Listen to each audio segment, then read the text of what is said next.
Today on Big Lap Chats, we are covering what food you should take on your big lap and how much should you carry. A couple of our followers in the community have asked us about food, like what to take, what to pack, how to pack it. Now, I want you to bear this in mind that we are traveling full time. So this is our home. So everything that we have with us, like we've been on the road for 3 years now. So there's a reason why we have the thing. You might think, gosh, that's way too much. But we are on the road full time. So if you're just doing a 12-month lap, you may or may not need um, the amount that we carry. Also, I cook from scratch. So it's very rare that I would open a jar of something like a sauce, like a butter chicken, say, for example. I would cook my own. So we don't carry that sort of thing. But I do carry things like passata and tomato, like tinned tomatoes, tins of tuna, those sorts of things. So let's get stuck into it. So I'll start with the pantry items and things like herbs and spices. I use a lot of herbs and spices in my cooking, mainly because I cook from scratch, as I mentioned before. So I've just used these to carry all of our spices, and I just keep it in a box like this. And the box is actually from Kmart. I think it was about $7 or $10, something like that. So that just keeps it all in one spot. And I've got a couple of those for various different things. The other thing that I recommend, these are what I normally have them in at home, these Mobins, which I don't think they make anymore.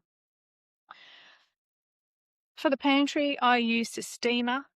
These are great, but they do tend to break if you try and lift the lid off with those little black tabs that click onto the main container from the lid, then they do snap off. So just be careful of that. I've got them labelled. You don't have to, of course. I carry flour, all sorts of flour. I'm gluten-free. I've also got baker's flour because Kev likes a good sourdough. So I sometimes make that, or I make sourdough pizzas. That is all our dry goods. These I would use, I think you can buy them in a pack for like 4 in a pack for, I don't know, $20 or something like that. I think that's what I paid. Well worth it, because when you're going on dirt roads, even if you're not, if you're going around a roundabout and you don't have one of these on and you open your pantry doors, it could fall out.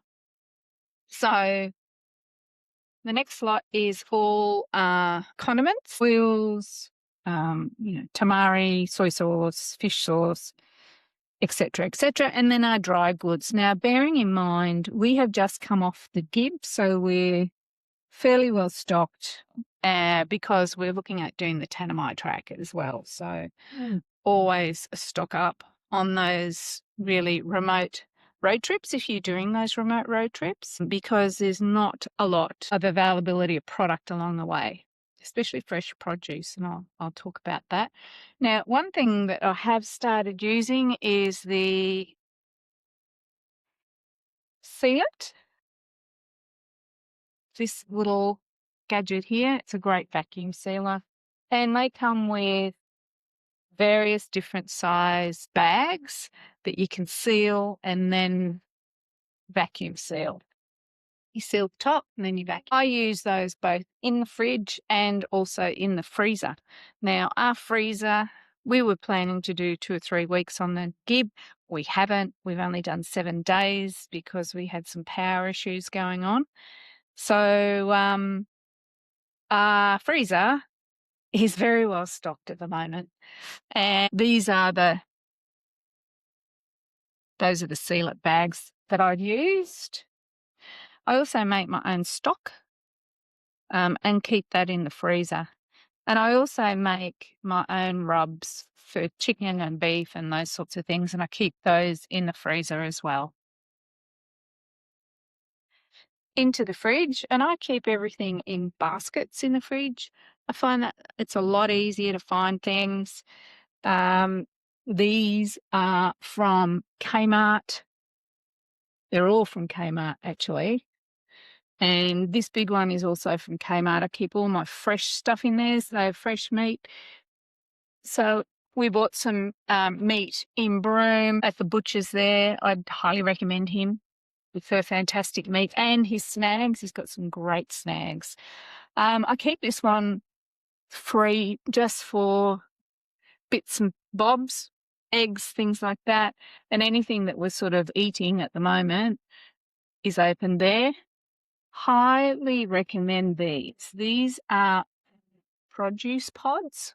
And once we're back home, I'm actually going to get rid of the fresh containers in the bottom of the fridge and just line these up. Now, these keep your veggies longer in your fridge. Sorry. They are an outer and an inner bag. And the inner bag, keep this wet. Mine need a little bit of, that needs to be put under some more water today. And you got to keep them nice and moist. So then it keeps the vegetables nice and moist. So I've just got lettuce in there and a piece of broccoli in there. But you can mix and match with whatever it is that you're eating at the time. Availability of foods on the road. If you've got a favourite milk, for example, I know a lot of people have almond milk with their coffees and so forth. If you're going remote, I would stock up on those things. For me, I learnt the hard way. We were in our first month on the road, and we headed across from Rockhampton all the way over to Longreach and then up to Corumba from there. And I thought I would be able to. We went through Emerald, went to Woolies there. I didn't pick up any of the milk that I like to drink, and that was the last I saw of it. They didn't have any in Longreach, and they didn't have any along the way in Corumba anywhere. And I think the next time, I think it was about 6 weeks before we got to the Atherton tablelands where I could pick up some more. I drink Bonsoy, so I have around 3 or 4 of those always at hand now because it's just what I prefer. You can pretty much get fresh milk anywhere, like at a servo or whatever. But again, sometimes when you're remote, servos don't exist. So that's how I would recommend that you would handle that. Take whatever favourite foods that you find hard to find.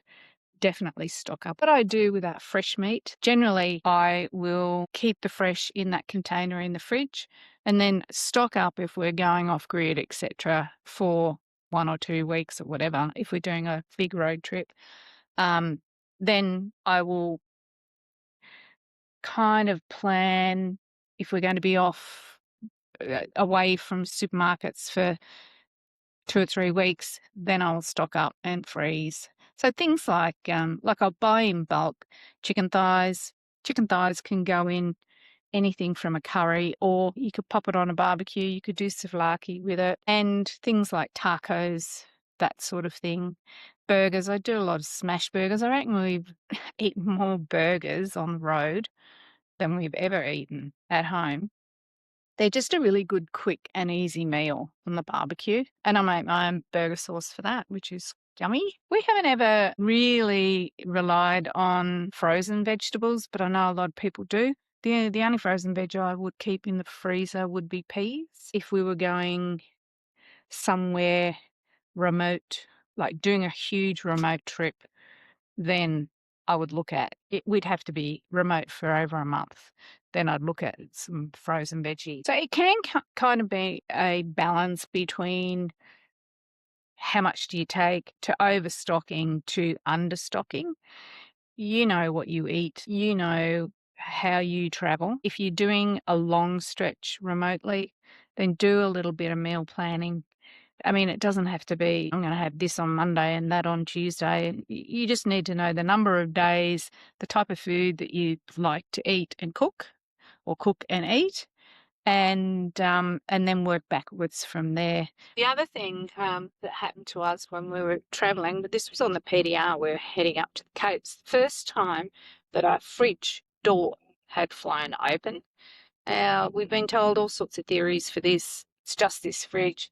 There can be faulty clips that don't actually sort of stay clicked. You think that does, but it actually doesn't. And the same for the fridge too. Like I can just pull that. I don't know whether you can see that. I can just pull that over without even using the clip. So Kev installed these bungees. Oops. I really need two hands because they're quite tight. So you can see them there. So he's had to drill into the fridge there and the side here. But they work a treat. I don't even think about it. They keep everything nice and secure.